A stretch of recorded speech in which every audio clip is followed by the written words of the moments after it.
Ayahnya Tunggur itu mati di tangan Panglima dari kampung musuh tersebut. Dia ambil dari perahu orang tuanya, sisa perahu orang tuanya, jadi dia buatlah gagang seperti ini.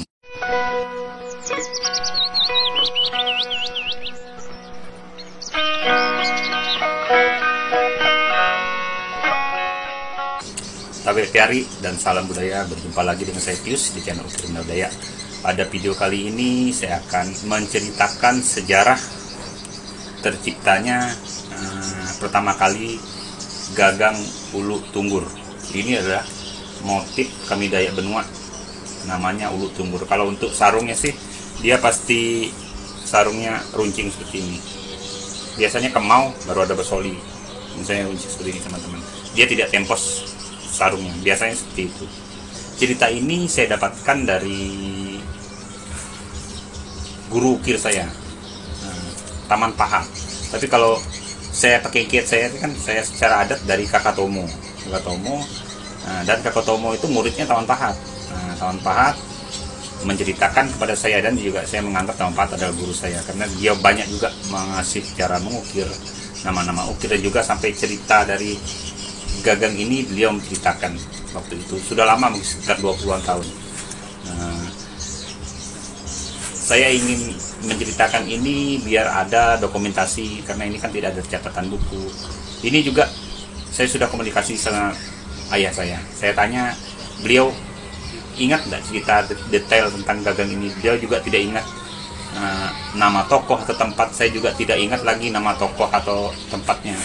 Kalau dulu Taman Pahat menceritakan detail nama tokoh dari orang tuanya yang pelaku yang menciptakan ulu ini.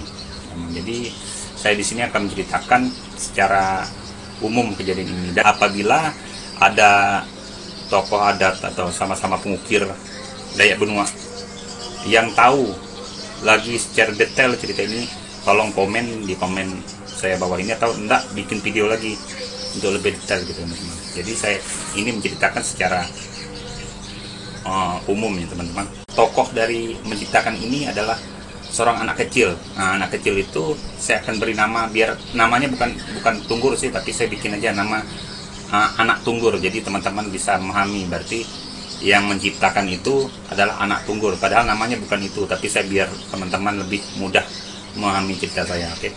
Jadi pada suatu hari anak Tunggur ini beserta keluarganya, ayahnya, ibunya, dan juga saudaranya, dan juga pengikut dari anak Tunggur itu termasuk orang tuanya itu tokoh salah satu kampung gitu. Salah satu kampung. Jadi mereka itu melakukan perjalanan jauh melewati salah satu kampung yang memang merupakan ada dendam pribadi dari keluarganya anaknya Tunggur nih. Nah, jadi anak Tunggur masih kecil, mungkin umurnya itu sekitar 4 tahun 3 tahun lah. Dia masih kecil, tapi dia bisa mengingat gitu, mengerti gitu, masih kecil. Jadi mereka tuh naik perahu dulu tuh kan, kalau perahu dulu tuh dari batang, biasanya batang ulin ataupun batang apa gitu. Jadi di ujungnya kayak ada ukiran gitu, baru didayung. Jadi tidak seperti perahu sekarang sih. Jadi mereka naiki perahu itu, ada berapa perahu, karena mereka kan berombongan gitu. Jadi mereka berjalan, biasanya kan jalan tuh bisa 1-2 hari dayung gitu. Jadi mereka itu memang mengetahui sih ada satu kampung yang memang seperti musuh bebuyutan gitu. Jadi mereka pas mereka melakukan perjalanan jauh itu, dari kampung musuh, kampung keluarganya Tunggur ini, mereka dicegat di salah satu sungai, yang sempit. Lalu terjadilah pertikaian, perkelahian, perperangan. Kalau bahasa dulu tuh ngayau gitu. Jadi terjadilah perkelahian di situ. Lalu orang tuanya Tunggur ini termasuk orang yang sakti juga, karena dia kan suatu tetua di kampung dia. Lalu terjadilah pertikaian dengan salah satu tokoh di kampung itu, termasuk kalau kami bilang tuh pemanuk atau panglima. Jadi panglima kampung ini melawan panglima kampung yang bertingkat itu dengan pengikut dia. Lalu perkelahian itu dilakukan itu kalau dalam cerita itu sangat sengit sekali dan sangat imbang gitu. Tapi dari kampung itu mereka, di kampung musuh itu mereka banyak betul, karena mereka memang mempersiapkan untuk menyerang dari keluarga si Tunggur ini, anak Tunggur ini. Jadi tidak seimbang gitu. Jadi pertempuran itu sangat luar biasa gitu. Jadi satu persatu dari keluarga anak Tunggur itu meninggal melawan dari kampung yang menyerang itu. Jadi akhirnya sampai ayahnya dari anak Tunggur itu akhirnya mati. Panglima dari selaku ayahnya Tunggur itu mati di tangan panglima dari kampung musuh tersebut. Lalu keluarga Tunggur itu meninggal semuanya sampai pengikutnya. Lalu si panglima itu menyisakan si Tunggur itu, anak Tunggur itu kan masih kecil, dia masih umur 3 atau 4 tahun gitu. Jadi dia belum bisa ngomong tapi dia bisa mengingat gitu. Lalu mereka panglima itu mengambil si Tunggur itu, dibawakan ke kampung mereka, kampung si panglima yang membunuh dari keluarga Tunggur tadi. Lalu dibawalah ke kampung mereka, dan si panglima itu mengangkat si Tunggur itu menjadi anak beliau. Dia berharap si Tunggur tadi tidak tahu karena masih kecil kan, dia paling ini tidak ingat ya dengan kejadian itu, dan mungkin karena masih kecil kan, jadi dia angkat sebagai anak dia. Lalu lewat waktu berjalan, si Tunggur itu sudah bisa bicara. Dan itu ternyata dia ingat kejadian itu yang bapak angkatnya itu, panglima tersebut adalah dialah yang membunuh dari keluarga Tunggur. Jadi dia sudah umur 8 tahun, 10 tahun, dia membenam dendamnya. Dia seperti tidak tahu kejadian tersebut. Habis itu dia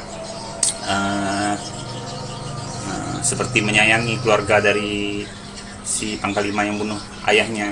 Lalu dia kadang-kadang, dia sudah umur belasan tahun, dia pergi menyelinap ke sendiri gitu, pergi ke bekas peperangan itu, dan dia melihat juga masih ada perahu ayahnya di situ.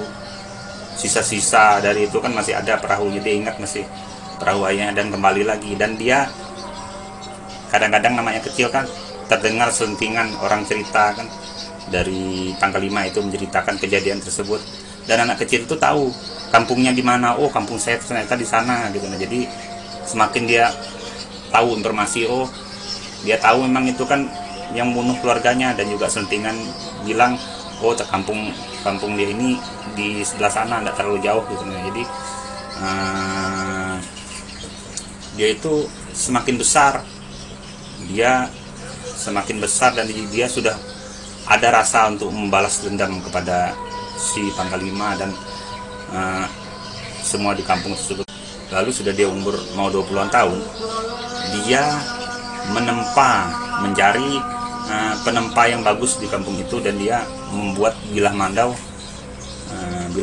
yang bagus lah gitu. Jadi bilah mandau itu kan kalau kami bilang tuh purut bisa purut 5, tulu atau si. Jadi dia membuat bilah mandau itu adalah besi purut. Sudah jadi bilah mandaunya, dia menyembunyikan bilah itu, lalu dia menyelinap ke tempat kejadian itu, yang peperangan itu. Jadi dia melihat masih ada perahu orang tuanya kan. Jadi perahu orang tua itu kan, perahu dulu itu kan ada ujungnya teman-teman. Ujungnya itu kan dari batang ulin misalnya perahu itu.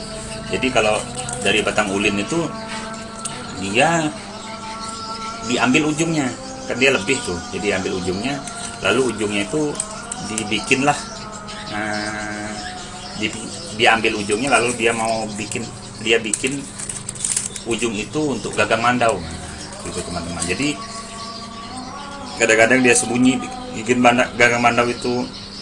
Nah, sudah mungkin berbulan-bulan sedikit-sedikit dia ukir sedikit. Nah, dan terbentuklah seperti ini teman-teman, gagang mandaunya. Nah, dari situ teman-teman, si Tunggur, sebenarnya sih namanya bukan Tunggur ya teman-teman, seperti saya awal cerita, biar saya juga lupa nama tokohnya, tapi kan biar enak di teman-teman enak menerima gitu. Jadi si anak Tunggur itu sudah dewasa, dia ada bilah mandau, sudah dia ambil dari perahu orang tuanya, sisa perahu orang tuanya. Jadi dia buatlah gagang seperti ini. Dialah yang menciptakan gagang seperti ini. Nah, lalu sudah jadi gagang seperti ini, dia jadi mandau. Sudah jadi mandau dari pasangnya seperti ini. Lalu si Tunggur itu membalas dendam dengan si Pangkalima tadi, ayah angkatnya. Lalu terjadilah pertempuran di kampung tersebut teman-teman, sampai berjam-jam, sampai mau 1,5 harian, dan akhirnya si Tunggur tersebut berhasil mengalahkan Pangkalima dari kampung tersebut dan juga semua pengikutnya dari kampung tersebut. Lalu sudah si Tunggur ini berhasil balas dendam, lalu dia kembalilah ke kampung dia, karena dia kan dengar dari cerita sentingan dari masyarakat tersebut menceritakan kampung anak ini di mana. Jadi dia sudah tahu. Setelah itu dia pulang ke kampungnya dan menceritakan semua kejadian di kampung tersebut. Dan si Tunggur ini di sana juga dia diangkat menjadi tokoh besar dari kampung dia kembali gitu. Karena ayahnya dulu kan adalah satu tokoh di kampung tersebut, dan juga karena mereka menganggap semua itu dikira kemarin sudah meninggal, ternyata anaknya masih ada. Lalu si Tunggur itu diangkatlah menjadi Pangkalima dan tokoh di kampungnya tersebut. Begitu teman-teman. Jadi begitulah cerita, sehingga terbentuknya dari gagang Tunggur ini teman-teman. Jadi ceritanya sangat, ya kalau saya bilang saya agak tragis gitu. Jadi ceritanya ini adalah dari balas dendam dari keluarga dari si Tunggur itu dibantai dari musuh dari tetangga kampung si Tunggur tersebut. Jadi sampai sekarang, setelah itu semua masyarakat Dayak Benua, pemanuk atau Pangkalima dulu, Satria Dayak Benua selalu memakai gagang seperti ini, dan disebutlah gagang ini adalah gagang Tunggur. Dan juga gagang seperti ini tidak ada ukirannya, dia hanya seperti ini aja, dan ini panjang gitu, dia tidak ada ukirannya. Jadi pakemnya mesti ini dan tidak ada ukirannya teman-teman. Jadi saya mohon maaf kalau cerita ini agak panjang, dan juga tokohnya saya lupa nama-namanya, tapi saya masih ingat jalur ceritanya. Saya membuat cerita ini biar ada dokumentasi untuk teman-teman semuanya, terutama untuk masyarakat Dayak, anak-anak muda Dayak Benua, jadi mengetahui sejarah mandau dari gagang Tunggur ini. Dan juga kalau ada teman-teman yang tahu nama dan tempat atau cerita yang lebih detail lagi, teman-teman bisa komen yang di bawah, dan juga bisa mungkin bikin video di YouTube biar kita sama-sama mempunyai dokumentasi untuk sejarah khususnya Dayak Benua. Oke teman-teman, terima kasih teman-teman sudah menonton video saya kali ini. Semoga video ini bermanfaat untuk semua teman-teman untuk menambah informasi khususnya Dayak Benua, tentang mandau Dayak Benua. Oke teman-teman, tabe piari dan salam budaya.